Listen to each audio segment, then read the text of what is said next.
Good morning everyone, this is रब Kansal and स्वागत है आपका इकोनॉमिक टाइम्स एनालिसिस और बिगनर सीरीज के आज के सेशन में। इस सीरीज में हम इकोनॉमिक टाइम्स की हर न्यूज़ को in depth concepts, past story और एक्सप्लेनेशन कवर करते हैं। तो ये सीरीज बिगनर्स के लिए बिल्कुल एप्ट है जो अपनी न्यूज़पेपर बिल्डिंग हैबिट को स्टार्ट कर रहे हैं और economic times as a newspaper उन्होंने चूज किया है। तो फर्स्ट न्यूज से स्टार्ट करेंगे। Purchases under G SAP raised by 20,000 crore. तो सबसे पहले समझ लेते हैं जी सैप क्या होता है। जी सैप की फुल फॉर्म है गवर्नमेंट सिक्योरिटीज एक्विजिशन प्रोग्राम। तो क्या होता है कि गवर्नमेंट कई सारी सिक्योरिटीज परचेज करती रहती है, जैसे कि शेयर्स, डिबेंचर्स, बॉन्ड्स और अदर सिक्योरिटीज। तो क्या होता है कि जो बजट में हमारा बजट प्रेजेंट होता है उसके अंदर जीसैप के नाम से एक अलग से पूरा सेक्शन होता है और उसके अंदर इस साल जो बजट में प्रपोज हुआ था वो 1 लाख करोड़ का जीसैप प्रपोज हुआ था। और अब ये जो न्यूज है, अब इसमें इसे बढ़ा करके 20% का इसमें इंक्रीज हुआ है और 1,20,000 करोड़ कर दिया है। तो इसका मतलब है कि अब गवर्नमेंट 20,000 करोड़ की और सिक्योरिटीज परचेज करेगी इस फाइनेंशियल ईयर में। तो इसके अंदर अब सेकंड न्यूज पे चलते हैं। RBI to buy more bonds. तो ये बेसिकली स्पेसिफाई किया है कि जो जीसैप इंक्रीज हुआ है उससे स्पेसिफिकली गवर्नमेंट बॉन्ड्स खरीदेगी। तो नेक्स्ट न्यूज पे चलेंगे। Leaves rates unchanged. तो रेट सबसे पहले समझ लेते हैं रेट्स यहाँ पे कौन से रेट्स की बात चल रही है। तो रेट्स ये वो रेट्स है, मैंने आपको कल भी बताया था, बैंक रेट और रेपो रेट। तो ये बेसिकली इंटरेस्ट रेट्स होते हैं लोन के ऊपर। ये loan central bank commercial bank को देता है। Time to time commercial bank को सेंट्रल बैंक से लोन लेने पड़ते हैं कई सारी रिक्वायरमेंट्स के लिए। और अगर वो लॉन्ग टर्म के लिए जो है लोन लेते हैं तो उन्हें बैंक रेट पे इंटरेस्ट चार्ज होता है, और अगर शॉर्ट टर्म के लिए लोन लेते हैं तो उन्हें रेपो रेट पर इंटरेस्ट चार्ज होता है। तो करंटली ये 4% पे चल रहे हैं दोनों ही, और इन दोनों को स्टेबल कर दिया गया है। कल भी जो न्यूज आई थी उसमें भी यही था कि जो रेट्स हैं वो अनचेंज रखेंगे और आरबीआई इनमें जो चेंजेस नहीं करेगा। तो नेक्स्ट न्यूज पे चलते हैं। Accommodative stance stage. तो सबसे पहले स्टांस का मतलब समझ लेते हैं। स्टांस का मतलब होता है ओपिनियन, और आरबीआई की पॉलिसी में 4 तरह के ओपिनियन होते हैं, वो भी हम डिटेल में डिस्कस करते हैं।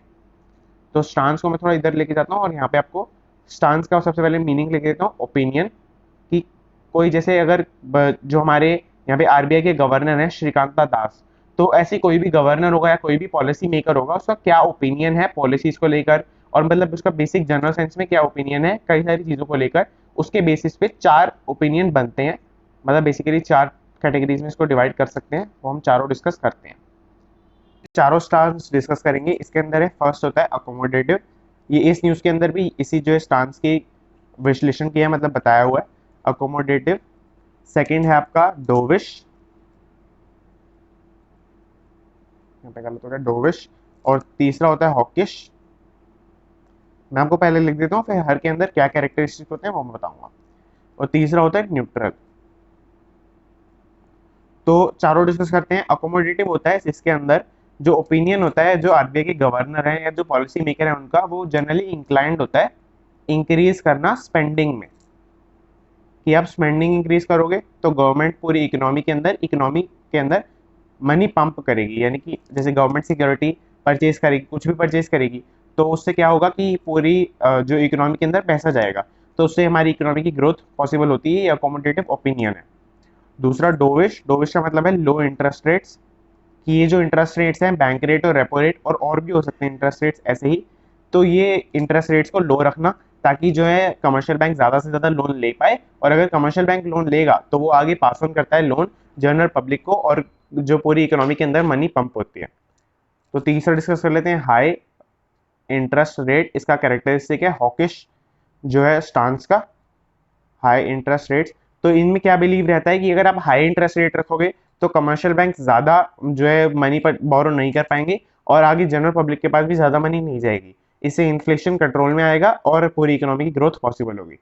न्यूट्रल, जैसा कि नेम सजेस्ट कर रहा है, न्यूट्रल के अंदर कोई माइन्यूट चेंजेस हो सकते हैं पूरी पॉलिसी के अंदर, बट स्पेसिफिक चेंजेस नहीं होते। न्यूट्रल एक आरबीआई गवर्नर या फिर पॉलिसी मेकर तभी होता है जब उसे लग रहा होता है कि पहले से कंडीशन अच्छी चल रही है और इसमें चेंजेस करने की जरूरत नहीं है।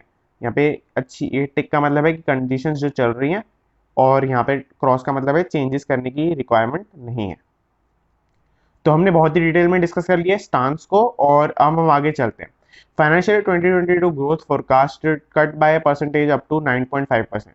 तो आरबीआई ने अपनी रिपोर्ट्स में जो हमारी ग्रोथ परसेंटेज है उनको एस्टिमेट किया था 10.5%, और अब उन्होंने अपनी जो एस्टिमेट है उनको कट करके 9.5% पे जो है स्टेबल कर दिया, मतलब 9.5% उन्होंने नए रिवाइज्ड एस्टिमेट दिए ग्रोथ के।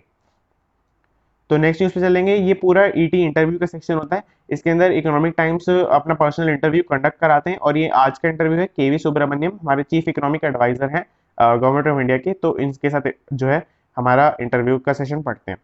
Need to focus on both supply and demand for growth without inflation. तो इसमें क्या है कि जो अभी रिवाइवल की बात चल रही है कि मतलब मोस्टली लोग जो है एस्टिमेट कर रहे हैं कि अगर हमने सितंबर तक, यहाँ पे इन्होंने भी बताया कि कितनी वैक्सीन अगर इन्होंने लगवा दी, मतलब जो हमारी गवर्नमेंट ऑफ इंडिया ने 600 मिलियन वैक्सीन, 700 मिलियन पीपल को वैक्सीन लगा दी, तो जो हमारी इकोनॉमी है वो रिवाइवल की तरफ जो है मूव कर सकती है। क्योंकि ऐसा कई इकोनॉमीज में देखा गया है अभी के टाइम, जो मास्क फ्री हो चुकी हैं और ऐसा ऐसा हो चुकी हैं, तो ऐसा अगर रिवाइवल होता है तो उसके अंदर इन्होंने अपना इंटरव्यू में कहा है कि हमें डिमांड और सप्लाई दोनों पे फोकस करना पड़ेगा, क्योंकि सप्लाई तो बहुत ज़्यादा इनॉर्मस होने वाली है अगर रिवाइवल होगा, क्योंकि अभी से ही स्टॉक इतना पड़े लोगों के पास कि वो सप्लाई तो इनॉर्मस होगी। और डिमांड को हमें कंट्रोल करने के लिए जो है कुछ मेजर्स लेने पड़ेंगे, क्योंकि डिमांड अभी फॉल हो सकती है अगर रिवाइवल होता है तब भी। तो अब हम आगे बढ़ते हैं। स्टांस अगेंस्ट क्रिप्टो अनचेंज्ड दास। तो दास का मतलब यहाँ पे श्रीकांता दास है, हमारे जो आरबीआई के गवर्नर, जिनकी फर्स्ट न्यूज थी। और अब हम डिस्कस करते हैं ये न्यूज। स्टांस का मैंने आपको मतलब बताया डिटेल में, ओपिनियन, इसका मतलब है ओपिनियन, यानी कि ये पूरी न्यूज में ओपिनियन है श्रीकांता दास का अगेंस्ट क्रिप्टो जो करेंसी एक्सचेंजेस हैं इनके ऊपर। तो स्टांस अगेंस्ट क्रिप्टो अनचेंज्ड। तो अभी तक जो चल रहा था इनका जो ओपिनियन क्रिप्टो के अंदर अभी भी वैसा ही है कि क्रिप्टो को बैंक्स के अंदर जो है डील, मतलब सॉरी, बैंक्स को क्रिप्टो के अंदर डील नहीं करना चाहिए, और जो है इनको क्रिप्टो एक्सचेंजेस को सर्विसेज भी नहीं प्रोवाइड करनी चाहिए। तो क्रिप्टो एक्सचेंज कैसी सर्विसेज जो है डिमांड करते हैं, जैसे कि आप अपने बैंक के थ्रू क्रिप्टो की जो है परचेज पॉसिबल करें, और ऐसी ऐसी सर्विसेज होती हैं तो इनको मना करा है। In its 31 May circular, RBI asked financial institutions to continue carrying out due diligence process under existing rules. तो इसके अंदर ये पूरी न्यूज़, ये पूरा जो एक सेंटेंस है पूरा ये है कि अपनी जो 31 मई का जो इनका सर्कुलर था आरबीआई का, जिसमें उन्होंने फाइनेंशियल इंस्टीट्यूशंस जैसे कि बैंक को ये कहा था कि वो अपनी जो वही क्रिप्टो एक्सचेंजेस के अंदर उन्हें सर्विसेज ना प्रोवाइड करें, तो अभी भी उनके उसी रूल के ऊपर स्टे करें और उसी रूल के ऊपर ऑपरेट करें। तो relief for Serum as US lift curbs on vax inputs. तो इसके अंदर पूरी न्यूज़ हम डिस्कस करते हैं। सबसे पहले डिस्कस करते हैं डिफेंस प्रोडक्शन एक्ट। तो यूएस के अंदर एक एक्ट चलता है डिफेंस प्रोडक्शन एक्ट। इस एक्ट के तहत जो भी रॉ मटेरियल होते हैं वैक्सीन को प्रोड्यूस करने के लिए, या कोई भी मेडिसिनल इक्विपमेंट को प्रोड्यूस करने के लिए, या कोई भी वॉर रिलेटेड इक्विपमेंट को प्रोड्यूस करने के लिए, तो अगर ये एक्ट लगा हुआ है for the period of time, तो ऐसा कोई भी रॉ मटेरियल प्रायोरिटी बेसिस पे डिफेंस के पास जाएगा। डिफेंस के प्रोडक्शन जो मतलब जो इनकी टीम है, जो पूरा इनका सेटअप है डिफेंस प्रोडक्शन का, तो उसके पास कोई भी रॉ मटेरियल, बेसिकली कोई भी रिसोर्स जाएगा। तो अगर ये अब ये जो है हुआ है इस न्यूज़ में कि डिफेंस प्रोडक्शन एक्ट को जो है रिमूव कर दिया गया है, और अब ये उम्मीद कर रहे हैं कि यहाँ पे आपको बता दूं कि the removal of defence production act mandated curves. तो इसके अंदर हो सकता है कि अब जो रॉ मटेरियल है वो पहली बात तो यूएस की कंपनीज के पास जाएगा ऑन प्रायोरिटी बेसिस, यूएस की कंपनीज के पास जाएगा। यूएस की कंपनीज मतलब वैक्सीन प्रोड्यूसिंग कंपनीज। दूसरी बात, इंडिया में भी इंपोर्ट्स हो सकते हैं उसके, क्योंकि अब सिंस रॉ मटेरियल की सप्लाई बढ़ जाएगी, ऑब्वियस सी बात है, क्योंकि डिफेंस प्रोडक्शन एक्ट हट चुका है, मैंने अभी आपको एक्सप्लेन किया क्या होता है उसमें, और अब इंडिया के अंदर उसकी सप्लाई आ सकती है। नेक्स्ट डिस्कस करते हैं तियानमेन लिव्स ऑन। तो ये एक सोशल जो आर्टिकल है मास्क फ्री के लिए जो है अप्लाई कर रहे हैं और काफ़ी सारी चीज़ों के लिए ओपिनियन रख रहे हैं अपना। The doctor will see you now on your timeline. तो ये बेसिकली थोड़ा फनी सा जो इन्होंने वो फर्स्ट लाइनर बनाया है कि जो इसमें बेसिकली ग्रोथ है कि डॉक्टर्स सोशल मीडिया प्लेटफॉर्म्स पर जो है काफ़ी ज़्यादा एक्टिव हो रहे हैं और आ भी रहे हैं। तो ये पूरी न्यूज़ है, और अगर आप चाहे तो और पढ़ सकते हैं, पर इसमें एक काफ़ी हिडन सी बात जो है, हिडन एज सच नहीं, मतलब ये कहीं पे लिखी नहीं है, बट मैं अपने आप से बता रहा हूँ कि इसका एक इम्पैक्ट हो सकता है जो ऑनलाइन कंसल्टेंसी है उसके ऊपर। जो ऑनलाइन मेडिकल कंसल्टेंसी है, और ऐसे कई सारे ऐप्स आपने सुने होंगे, जैसे प्रैक्टो का ऐड भी आता है, और कई सारे ऐप्स हैं, मैंने आपको एक दिन आईपीओ का भी बताया था ऐसे ही एक ऐप का। तो ऐसी जो मेडिकल कंसल्टेंसी है, ऑनलाइन मेडिकल कंसल्टेंसी, उसके अंदर इससे पॉजिटिव इम्पैक्ट पड़ सकता है। तो नेक्स्ट डिस्कस करते हैं travellers head to villages home stays as Covid abates. तो इसके अंदर जो ट्रैवलर्स हैं, बेसिकली जो ट्रैवल ब्लॉगर्स होते हैं, यूट्यूबर्स होते हैं, वो विलास की तरफ हेड कर रहे हैं, वो bookings and queries increase for properties, वो बुकिंग्स और क्वेरीज कर रहे हैं प्रॉपर्टीज के ऊपर। इनका बेसिक रीजन यहाँ पे इन्होंने ये स्टेट किया है कि सेफ्टी और प्राइवेसी। सीधी सी बात है, विला के अंदर कोई रहेगा तो सेफ्टी तो उसकी है ही, क्योंकि उसे बाहर जाने की ज़्यादा ज़रूरत है नहीं, और होम के अंदर रहेगा तो वैसे भी उसकी सेफ्टी इंश्योर्ड ही है। और प्राइवेसी मतलब पूरा विला आपका पास है तो प्राइवेसी होती है। तो ये पूरी बेसिकली न्यूज़ है, अगर आप चाहें तो और पढ़ सकते हैं, इसमें कॉन्सेप्ट बेस ज़्यादा नहीं है। तो हमारा फर्स्ट पेज जो है कवर्ड है, और मैंने आपको कल भी बताया था कि फर्स्ट पेज में जो है सबसे इंपॉर्टेंट न्यूज़ होती है, क्योंकि सीधी सी बात है वो फर्स्ट पेज पे इसीलिए आई है क्योंकि वो इंपॉर्टेंट है। जब तक कोई ऐड नहीं है फर्स्ट पेज पे तब तक जो है न्यूज़पेपर काफ़ी ज़्यादा अच्छा होता है। तो ये काफ़ी ज़्यादा जो है अच्छा न्यूज़पेपर था। तो अब हम डिस्कस करते हैं, ये प्योर पॉलिटिक्स का सेक्शन है, ये अगर आप चाहे तो पढ़ सकते हैं, इसके अंदर कोई भी कॉन्सेप्ट रिलेटेड न्यूज़ नहीं होती है। तो यहाँ पे डिस्कस करेंगे एक न्यूज़ को, battle over Pe to enter full trial. तो इसमें सबसे पहले समझ लेते हैं कि क्या है न्यूज़ पूरी। तो फोन पे का नाम आपने सुना ही होगा, और एक और ऐसी फिनटेक कंपनी है भारत पे। इसका नाम आपने सुना ना सुना हो, पर ये जो है एक फिनटेक कंपनी जिससे रिलेटेड ये न्यूज़ है, भारत पे। ये दो कंपनी है जिसके आपको नोटिस किया होगा आपने, सफिक्स में है फोन पे मतलब पीई।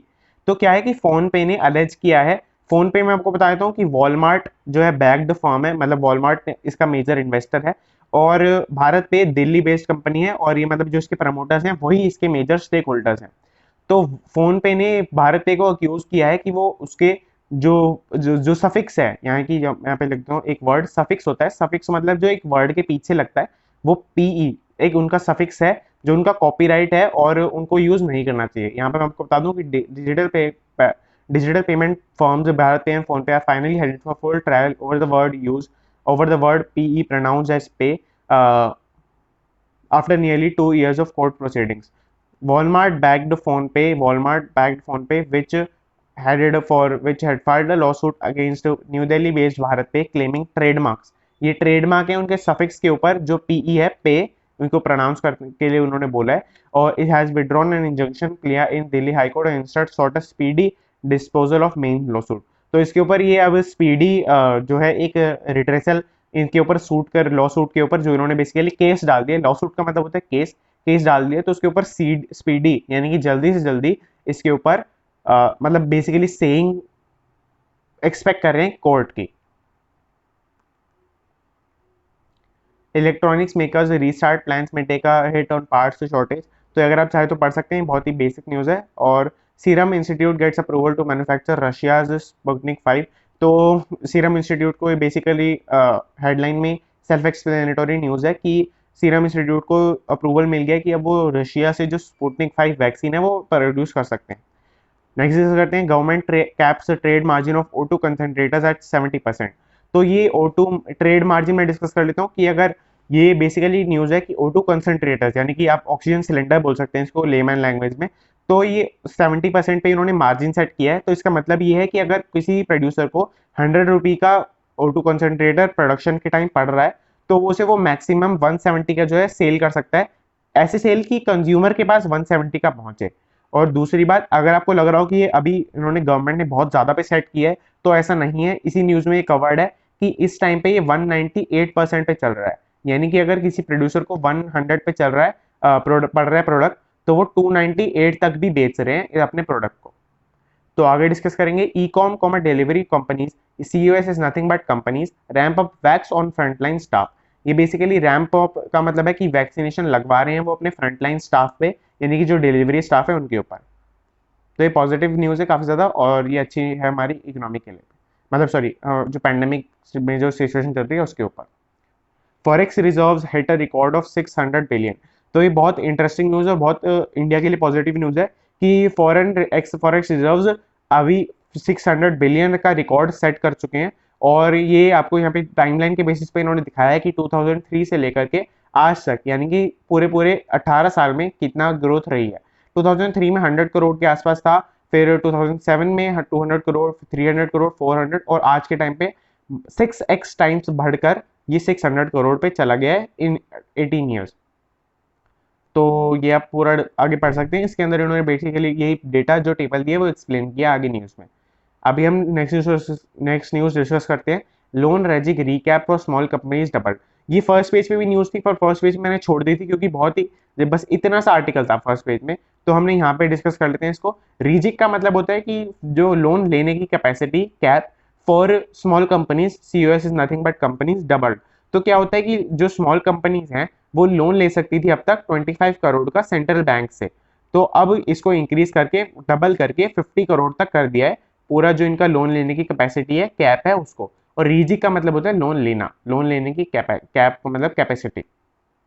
और कैप का एक और मीनिंग हो सकता है कि कैप मतलब अपर लिमिट हो सकती है, जैसे कि एक गवर्नमेंट ने मान लो कि जैसे कोई गुड है, जैसे कि एक बॉक्स है मान लो, उसकी कॉस्ट है 100 रुपीज़ और वो जनरली 120 से 150 का सेल होता है, और गवर्नमेंट ने उसे कैप सेट कर दी कि अब 130 से ऊपर सेल नहीं हो सकता, तो वो 100 का प्रोड्यूस हो गया, 130 का ही सेल हो जाएगा।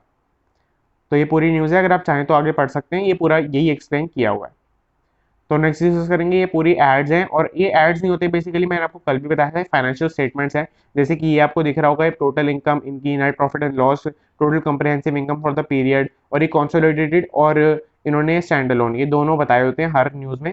और ये क्वार्टर एंडेड का मतलब होता है क्यू बेसिस पे, क्वार्टर ओवर क्वार्टर बेसिस पे, वाई ओ वाई यानी कि ईयर एंडेड, यानी कि ईयर ओवर ईयर बेसिस पे, इन्होंने दोनों बताए हुए हैं। तो ये अगर आप चाहें तो पढ़ सकते हैं, इसके भी अंडरस्टैंडिंग डेवलप होती है। Twin rocks and a hard place, ये एडिटोरियल है धीरज नैयर एंड गौरंगा सेन का। एंड इसके बाद एक एडिटोरियल है clever move to get street smart, Durga Shankar Mishra and OP Agarwal का आर्टिकल है ये। और standing on very shaky ground, Prem Chandra Varkar का आर्टिकल है। तो ये यार एडिटोरियल्स मैं इसलिए छोड़ देता हूँ क्योंकि मैं बेस्ट पर्सन नहीं हूँ जो आपको एडिटोरियल जो है एक्सप्लेन कर सकता है।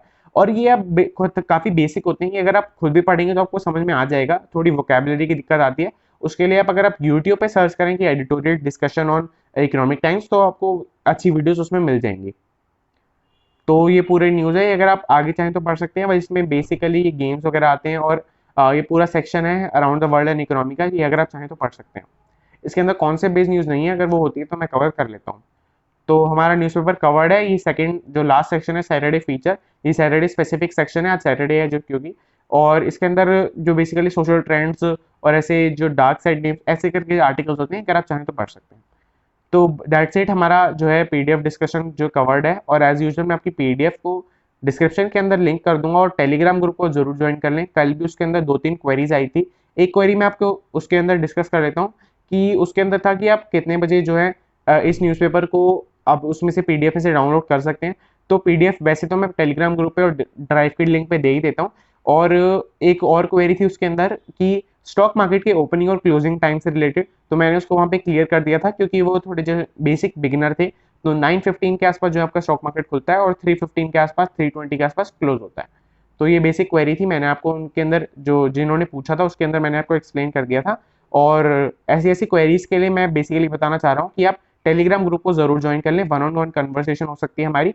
और ऐसी अदर सीरीज, अगर आपने कल छोटा मुंह बड़ी बात का फर्स्ट जो एपिसोड देखा था तो आप कमेंट कर सकते हैं कि आपको कैसा लगा, और लाइक करें ऐसी सीरीज को आगे देखने के लिए। Thank you. शेयर मार्केट को जलेबी के फन एग्जाम्पल से समझने के लिए छोटा मुंह बड़ी बात का फर्स्ट एपिसोड ज़रूर देखें, लिंक डिस्क्रिप्शन में है।